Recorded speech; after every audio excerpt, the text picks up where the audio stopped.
નમસ્કાર મિત્રો, આજે ફરીથી તમારી સમક્ષ એક નાની રચના લઈને પ્રસ્તુત થઈ રહ્યો છું. ગમે તો લાઈક અને શેર કરજો, ના ગમે તો મોજથી લેર કરજો. જ્યારે જ્યારે આ જગત મને નડે છે ત્યારે મારામાં મને કાંઈક નવું જડે છે. જ્યારે જ્યારે આ જગત મને નડે છે ત્યારે મારામાં મને કાંઈક નવું જડે છે. માછલી જેમ પાણી વગર તરફડે છે, મારો જીવડો ખોટું કરતાં એટલે જ ફડફડે છે. ઘણો સારો અતિ સારો માણસ બનવાની રીત મને જડે છે, પણ કોણ જાણે કેમ સારો માણસ બનતા શું મને નડે છે.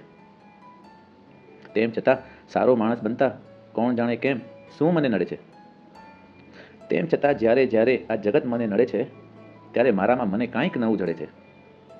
કદાચ મારી આધ્યાત્મિક શક્તિનો ઉપયોગ કરવાની અણઆવડત મને નડે છે. કદાચ મારી આધ્યાત્મિક શક્તિનો ઉપયોગ કરવાની અણઆવડત મને નડે છે.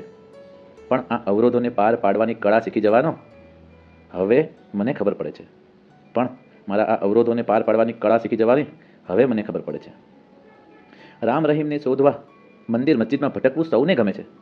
રામ રહીમને શોધવા મંદિર મસ્જિદમાં ભટકવું સૌને ગમે છે.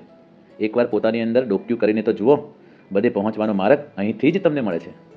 એકવાર પોતાની અંદર ડોક્યું કરીને તો જુઓ, બધે પહોંચવાનો માર્ગ અહીંથી જ તમને મળે છે. અત્યાર સુધી હું અજાણ હતો આ શક્તિઓને પારખવામાં. પણ આ કળાનો ઉપયોગ કરી આનંદમાં રહેવાની હવે મને ખબર પડે છે. જ્યારે જ્યારે આ જગત મને નડે છે ત્યારે મારામાં મને કાંઈક નવું ચડે છે. નમસ્કાર.